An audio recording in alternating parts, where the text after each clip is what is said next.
आप सभी को नमस्कार।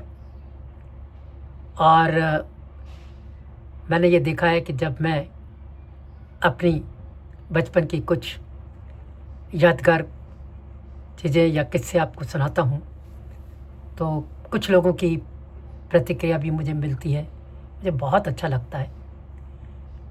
मैंने कहा ना कि बातें चाहे कितनी भी छोटी-छोटी हों, लेकिन वो बड़ी यादें बनकर ज़िंदगी के साथ-साथ चलती हैं। आज मैं आपको एक ऐसा ही किस्सा सुनाऊँगा। इसे मैं मज़ेदार तो नहीं कह सकता, लेकिन मेरे लिए वो एक ऐसा किस्सा है जिसे मैं भूल नहीं पाता। मैं घर में चाहे कितनी भी शैतानियाँ किया करता था, खूब शैतानियाँ करता था, और सच बताऊँ तो उसके लिए पिटता भी था।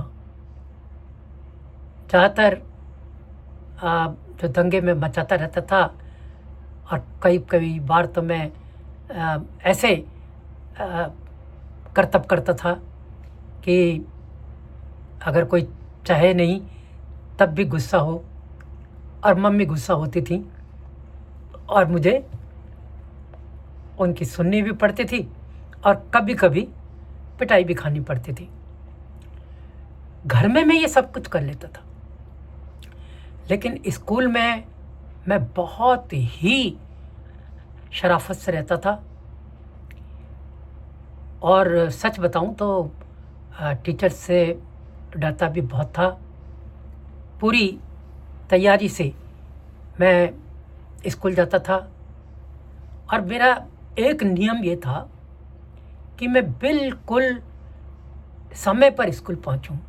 मुझे स्कूल देर से जाना पसंद नहीं था, बल्कि कई बार तो ऐसा होता कि मैं बहुत जल्दी भी पहुँच जाता, चाहे मुझे बाहर ही टहलना पड़ता। लेकिन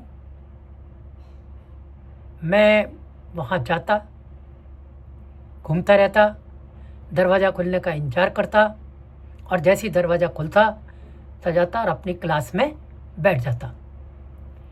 ये मेरा एक बहुत, कहिए तो बिल्कुल एकदम जिसे कह सकते हैं ना कि समय से पहले पहुंचना, और अपना स्कूल के टाइम का बिल्कुल ख्याल रखना। मुझे याद है कि मैंने आपको कई बार बताया कि मैं सबसे छोटा बच्चा हुआ करता था। ज़्यादातर जो मास्टर साहब लोग थे, वो उनका प्यार ही मुझे मिलता। बल्कि मेरे साथ जो लड़के पढ़ते थे वो भी थोड़े बड़ी उम्र के थे, उनका भी मुझे स्नेह मिलता रहता था। और मुझे याद है कि शायद ही कभी किसी टीचर से मैंने बहुत बड़ी डांट खाई हो, या अ, पिटाई की तो बात ही अलग है। कभी अ, हाँ, कोई डांट मुझे याद नहीं आ रही कि कभी किसी की डांट पड़ी हो। हाँ, एक आध बार ऐसा ज़रूर हुआ है कि किसी और साथी की वजह से मुझे क्लास से बाहर खड़ा होना पड़ा है। और जैसे ही क्लास से बाहर खड़ा होना पड़ता था ना, तो मैं बहुत डरता था, क्योंकि वो एक तो सब लोग देखते थे कि ये क्लास से बाहर खड़ा है, तो उनको लगता था कि ज़रूर इसने कुछ ना कुछ ऐसी बदमाशी की होगी, जबकि मैं ऐसा कुछ करता नहीं था। पहली बात तो ये। और एक दूसरी बात ये कि हेडमास्टर जी चक्कर लगाते रहते थे बीच-बीच में, अपने कमरे में से उठते और एक चक्कर पूरे उसका लगा लेते स्कूल का। तो ये भी डर लगा रहता है कि कहीं हेडमास्टर साहब चक्कर लगाने ना आ जाएँ और मुझे बाहर खड़ा देखें और कुछ बोल देंगे, तो मुझे कितनी शर्मिंदगी होगी। और इसी शर्मिंदगी से बचने के लिए भी कहिए या अपने स्वभाव की वजह से, मैं स्कूल में कोई शैतानी बिल्कुल नहीं करता था। और मैंने आपको बताया कि समय पर पहुंचना, अपना काम बिल्कुल जो घर के लिए काम मिलता था, आज जिसे हम सब होमवर्क कहते हैं, उस समय मुझसे लेते थे। घर के लिए काम जो मिलता था वो भी मैं पूरी अच्छी तरीके से करके ले जाता था।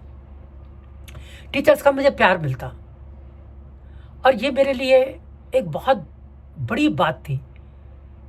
कुछ बच्चे तो मुझसे कहते भी थे, अरे यार तुझे कभी डांट वाट नहीं पड़ती, और देख हमको तो कई बार मुर्गा भी बनना पड़ता है।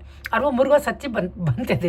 वो क्या होता था कि ज़रा भी किसी ने शैतानी की या काम करके नहीं लाए, और या टीचर किसी कारण से गुस्सा हो गया, तो वो क्या करता था कि उनको मुर्गा बना देता था। तो आपको तो पता ही है मुर्गा कैसे बनाते थे। दोनों घुटने के बल बैठो, दोनों अपने घुटनों के नीचे से दोनों हाथ निकालो, कान पकड़ लो, और वो बहुत ही कष्टप्रद होता था। अब मुझे याद है कि कई बार तो उसे और ज़्यादा ये दंड देने के लिए कई बार जिस बच्चे को मुर्गा बनाया हुआ होता था उसकी पीठ पर कोई किताब रख दी जाती थी। अब वो जरा भी हिले और अगर किताब गिर पड़ी तो एक आध चाटा या एक आध डंडा भी उसको पड़ जाया करता था। तो कितनी मुश्किल होती थी। एक तो आप मुर्गा बने हुए हो, सारा खून जो है आपके चेहरे पर आकर के जम रहा है, घुटनों में आपको दर्द हो रहा है, हाथों से कान पकड़े हुए हैं, और शर्मिंदगी होती थी वो तो अलग। और ये सच बताऊं कि ईश्वर की ऐसी कृपा रही कि मुझे कभी भी किसी भी क्लास में मुर्गा नहीं बनना पड़ा। सब अच्छा समझते थे और मैं अच्छा कुछ था भी या कुछ पूरा बनने की कोशिश भी करता था कि स्कूल में मैं बिल्कुल ठीक ठाक रहूं।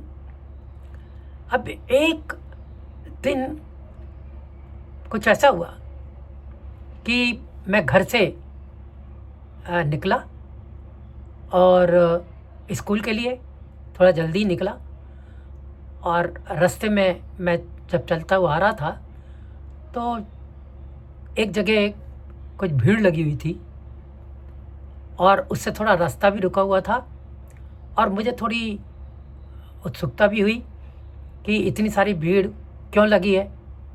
तो मैं उसे देखने के लिए एक 5-10 मिनट के लिए खड़ा हो गया। अब मुझे याद नहीं है एग्जैक्टली कि क्या कारण था, क्योंकि कितनी पुरानी बात हो गई है। कुछ तो था जो मैं देखा और शायद 5-10 मिनट वहाँ पे खड़ा रहा। उसके बाद मुझे अचानक झटका लगा कि अरे ये तो स्कूल को देर हो रही है। तो मैं तुरंत वहाँ से निकल लिया और स्कूल के तरफ तेज तेज कदमों से चलकर पहुँचा। लेकिन शायद मैं ज़्यादा ही देर कुछ खड़ा हो गया था वहाँ, और जब मैं स्कूल पहुँचा तो स्कूल शुरू हो चुका था, शायद शुरू हुआ ही होगा, और उसका जो मेन गेट था वो बंद था। और वो तो बंद था तो ही मुझे लगा कि अरे ये क्या हुआ, आज मैं लेट हो गया और इतना लेट कि दरवाज़ा बंद हो गया। लेकिन क्या बताऊं आपको, परेशान तब हुआ जब देखा कि वहाँ ठीक दरवाजे पर हेडमास्टर जी खड़े हुए थे, और वहाँ मैं ही नहीं और भी कुछ बच्चे थे जो लेट पहुँचे थे। अब हेडमास्टर जी को देख के हम सब सुट्टे थे, कह रहे ये तो कभी यहाँ पे खड़े हुए मिलते नहीं, लेकिन वो उस दिन वहाँ पर खड़े हुए थे, और उन्होंने हमें डांट लगानी शुरू की कि कैसे लोग हो तुम, कैसे बच्चे हो, पढ़ाई में मन नहीं है, स्कूल खुल गया और तुम लोग मतलब अब आ रहे हो स्कूल में, चलो सब एक लाइन में लग जाओ। अब हेडमास्टर जी के सामने वैसे ही सिट्टी पिट्टी गुम थी, हम सब एक के पीछे एक लाइन में लग गए और जहाँ तक मुझे याद है, मैं लाइन में या तो लगभग आखिर में था, मेरे बाद और 2-3 बच्चे रहे होंगे। हेडमास्टर जी ने कहा कि तुम लोग घर जाओ अब। तो सब बोले नहीं साहब, हम गलती हो गई, हम आगे से नहीं करेंगे। तो वो बोले अच्छा ठीक है, लेकिन तुम्हें कुछ सज़ा तो मिलेगी, ताकि तुम्हें याद रहे कि स्कूल हमेशा टाइम पर आना है। और उन्होंने क्या किया कि जो लाइन में पहला बच्चा था उसको एक चांटा लगाया और उसको कहा चलो अंदर। वो अंदर चला गया। ऐसे वो लाइन में लगे हर बच्चे को एक चांटा लगाते और उसको अंदर भेज देते। अब जब वो मेरे पास, मैं तो डर के मारे, मतलब सच बताऊं, कांपने लगा। एक तो वैसे ही डरते डरते थे, और फिर हेडमास्टर साहब, और लेट तो मैं हुआ ही था। तो वो जैसे ही मेरे पास आए, मैंने कहा कि साहब मैं तो जो है हमेशा समय से भी पहले आता हूँ, और आज मैं थोड़ा देखा। उनका कि मुझे क्या पता तुम समय से पहले आते हो या नहीं आती। हाँ, और उन्होंने मुझे भी एक चांटा रसीद कर दिया और कहा कि जाओ अंदर। मैं आपको सच बताऊं, मेरे साथ ऐसा कभी नहीं हुआ था कि किसी टीचर ने मुझे हाथ भी लगाया हो, और मैं एकदम रुआंसा हो आया। मेरे गालों पर आंसू टपक आए, और मैं अंदर गया, और मैं इतना असहज रहा उस दिन कि चांटा, और वो भी हेडमास्टर के हाथ से। मैं बहुत शर्मिंदा था। मैं इतना शर्मिंदा था कि मुझे लग रहा था कि पूरे संसार ने मुझे देख लिया है कि ये लड़का लेट आता है और इसने हेडमास्टर साहब से चांटा खाया है। मुझे याद है कि पूरे स्कूल में उस दिन मैं परेशान रहा, और उसके बाद मैं घर पर आकर के मम्मी को मैंने ये सब बताया, और उनको बताते बताते मैं खूब रोया। उन्होंने मुझे चिपका लिया और बोली बेटा कोई बात नहीं, वो बड़े हैं, तुम्हारे हेडमास्टर हैं, वो अच्छे के लिए ही करते हैं। मैंने कहा वो अच्छे के लिए करें, लेकिन मैंने तो कुछ गलत किया ही नहीं। मैं कभी भी स्कूल लेट नहीं पहुंचता हूं। तो उन्होंने कहा अच्छा ठीक है, कोई बात नहीं, लेकिन उस दिन तो पहुंचे ना, और अब आगे से ख्याल रखना कि स्कूल कभी भी लेट ना हो। वो दिन मैं कभी भूलता नहीं हूँ। ऐसी ग्लानि, ऐसा अपराध बोध मुझे कितने समय तक रहा, और जब भी हेडमास्टर जी सामने पड़ जाते तो मुझे लगता कि वो मुझे ही देख रहे हैं, और पता नहीं वो मेरे बारे में क्या सोच रहे होंगे। खैर, दिन बीत गए, बहुत सारे दिन। धीरे धीरे वो सब अपराध बोध कम हुआ, लेकिन हेडमास्टर साहब का वो चांटा मैं आज तक नहीं भूला हूँ। और कभी कभी तो जब ये याद आता है तो अपना गाल भी सहला लेता हूँ। तो ऐसी चीज़ें कुछ हुई हैं। हाँ, मुझे लगता है कि आप लोग भी, और जो बच्चे देख रहे हों अगर इसको, तो देखिए कि कम से कम समय का ध्यान रखें हर जगह। ये स्कूल में ही नहीं, आप जहाँ कहीं हो समय पर पहुँचें। किसी को ये कहने का अवसर नहीं दें कि आपने गलत किया है, कुछ भी गलत किया है। समय प्रबंधन करना बहुत बहुत ज़रूरी है ज़िंदगी में, हर क्षेत्र में आगे बढ़ने के लिए। तो ऐसे किस्से मुझे याद आते रहेंगे, मैं आपको सुनाता रहूँगा। हम हर एपिसोड में आपसे ऐसे ही मिलना होगा। देखिए, अगली बार फिर कोई किस्सा मैं आपको सुनाऊँगा।